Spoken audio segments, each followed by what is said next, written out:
Hello and welcome. We've got a mail day here, so most of the time when you see me go live, we only do the group breaks and personal boxes and whatever else we're breaking, helmets, memorabilia. But I thought it'd be nice to share. A lot of folks ask me, what am I buying? What am I getting into for breaks? And what am I hitting? And here's a pile. Just came today.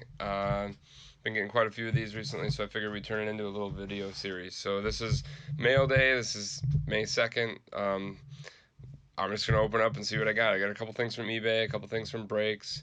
Um, we'll kind of go from there. So this first one I believe is from a break. Um, this is from a NT break, which actually I don't remember.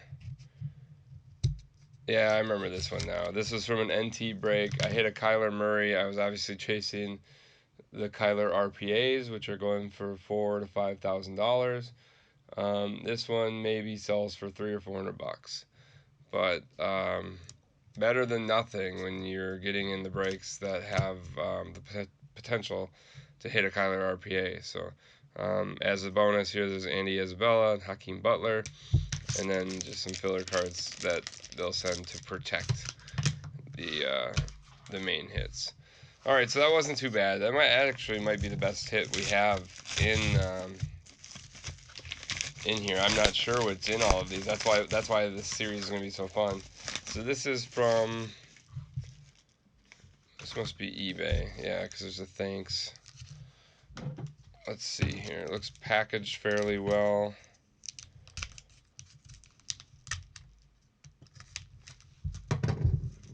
Oh yeah, I remember buying these.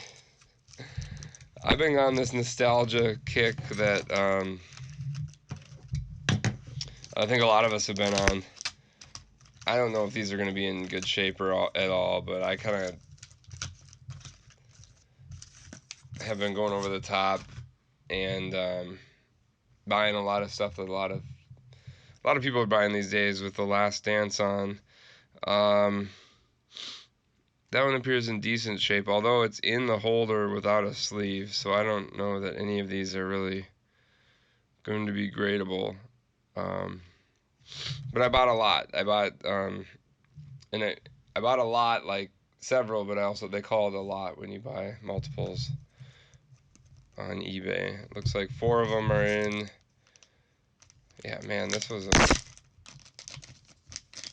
decent sized lot. I wonder, he must have put the 4 he felt were in the best condition in the holders. Some of the centering's off on some of these. For me though, I'm probably gonna send them all to PSA just because I don't really like selling raw cards. I like people to know what they're getting. That's kind of a flaw. Some of these are obviously, I mean, these are old cards, right? These are Skybox, first year Skybox came out, I think, yeah, 90, 91 Skybox. So to expect them all to be in perfect shape is kind of unrealistic, especially when you buy a lot like this. But some of these maybe I won't send, but I'll probably send a handful of these. I'll review them a little closer later, send some of those in the PSA, and get back to you in about 4 months maybe. This one's an envelope. I opened it because I thought maybe it was a bill or a card or something, but it is a sports card. Again, kind of the old school nostalgia stuff. This is an Iverson. I mean, this was under $10, I think. Yeah, this is under $10. And the issue I have with this is it's taped with Scotch tape, so that's gonna take some doing to get out of. If you take anything away from this video, I would never ship like that. I would put painter's tape on it, because painter's tape is going to be a lot easier to get off and leave a lot less residue. I'm going to have to use a knife, and then if I use a knife, then I'm risking damaging the card. But I mean, for $10, even for $10, don't use Scotch tape. Lesson there. What is this from? This one might be a surprise. I got a bunch of stuff on eBay, so it's probably an eBay purchase as well. Yeah, this is a Doncic. So I've been looking at prices online of these things and Zion's and Ja. This is a PSA 9. I kind of feel like at some point, maybe this is just me, but I feel like the PSA 9s are gonna maybe start to go up a little bit along with the 10s. The 10s, and this is about $600. I think I paid between 150 and 2 for the 9. So time will tell on that. That's definitely kind of a investment thing. I think my thought process on the basketball cards right now, especially the modern basketball cards, are these are going to go back up or continue to rise once the season starts. And whether that's continuing the 1920 season or starting maybe this fall with the 2021 season, however it works, these are a long-term hold for me. Especially Doncic, Zion, Ja. All right, let's see what's in this guy. These are interesting. As long as there's a bubble mailer in it, you don't want to ever mail something in just a flat rate envelope that doesn't have padding. So as long as there's padding on the inside, you're fine. Looks like this is actually multiple things of padding. So.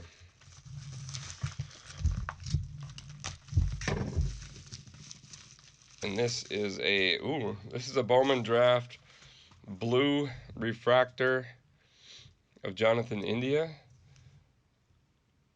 And if you're not familiar, blue and better are kind of what the most popular refractor autos are. Blue, gold, and then obviously orange and red. But blues and golds, from what I've learned in the past 3-4 years, is they sell the best. This is actually really cheap. This is only 150 bucks. But I think there's some room there when baseball starts going, the prospects start going.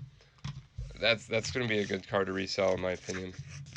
All right, let's see what this is. I'm trying not to show the addresses, so I don't know. Oh, this is a definitive break. Oh, yeah, and an NT break. Man, this... Sometimes with breaking, as you know, if you get into my breaks, you swing and you miss. This is me with the Giants going for Daniel Jones RPA. I'm getting a Daniel Jones quad relic, which is worth not even a tenth of what I paid for that spot. Here's a Cowboys Michael Gallup. Yeah, again, not really much. I didn't get into many definitive breaks this year. I just feel like it's really expensive for what it is. We didn't even break it in our room. But I got a Jacob deGrom. I didn't...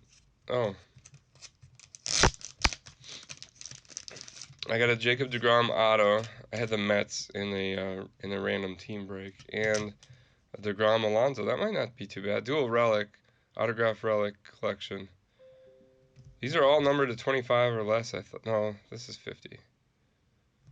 I'll have to see what this is numbered to. But anyway, I didn't do too bad in a random team break, and 2 hits out of it. It's so expensive. But 2 hits, I'll take that. Let's see what this is.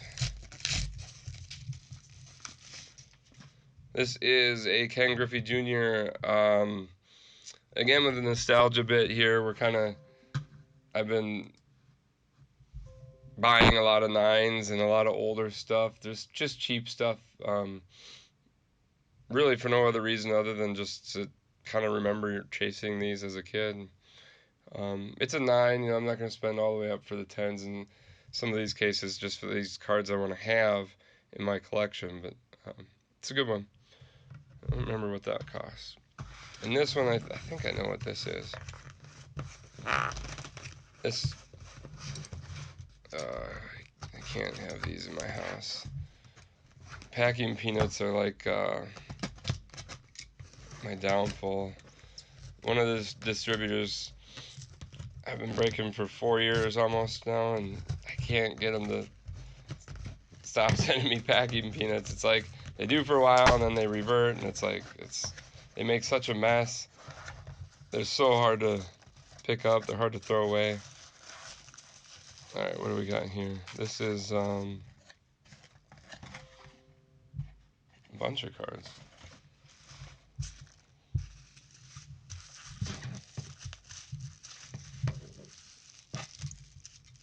This must be another lot from eBay. It's packaged well, which if they're raw cards, I appreciate the extra. Oh yeah, you know what? I think these are all this card.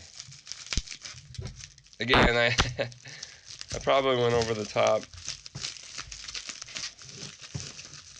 But sometimes, you know, the eBay, in my opinion, sometimes it's better to buy lots on eBay than individual cards because sometimes they go overlooked.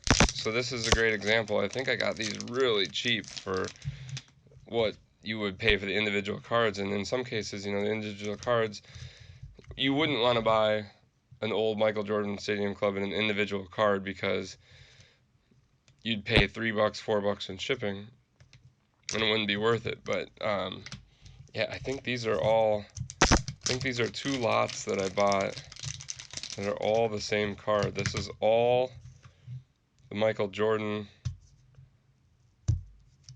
Fleer Ultra, and I really like the Fleer Ultra set. So this for me, again, I'll probably grade. Let's check out these, see if any of them are in good shape.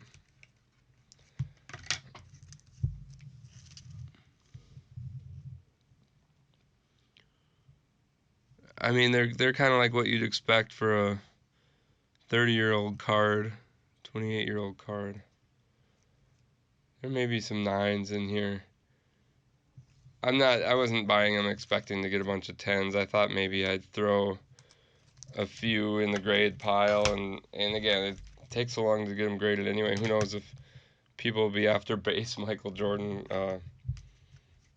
cards when I get them back. These Members' Choice ones are cool though. If anything, I scored some cheap cards to add to my collection. I'm not necessarily looking to turn all of these for profit. Yeah. Yeah, I'll take them. I mean, none of them are like obviously creased in a major way, but they're when you buy lots on eBay, again, you can't expect to get graded cards or gradable cards in all cases. Sometimes you get lucky. But that's it. I mean, I feel like that's a pretty pretty typical mail day of what I've been experiencing recently. You know, a bunch of Jordans, a bunch of kind of older cards, older Iverson, Griffey. I've been buying a lot of Garnett for whatever reason, and then some modern cards that I think could sell for more in the future, right? And then these are from breaks, where again, breaks are so hit and miss, but it feels like for what I paid for a random team break, a couple hits out of definitive isn't bad. You know, those will go on eBay. These will go to eBay, but they won't sell for much. And then, what was the last thing? Oh yeah, that Kyler. That was probably the best hit, actually. That was probably the best one from what I had in here. I've been collecting a lot of him. We'll see if that pays off here in the fall. Hopefully they play football this year. All right, guys, that's it. I'm gonna do more of these. I get packages, maybe not this many, but I get packages every day almost, and it's fun to kind of check them out. And you know, feel free to comment about what you're getting in the mail and what you're chasing these days. Appreciate you watching. Thanks.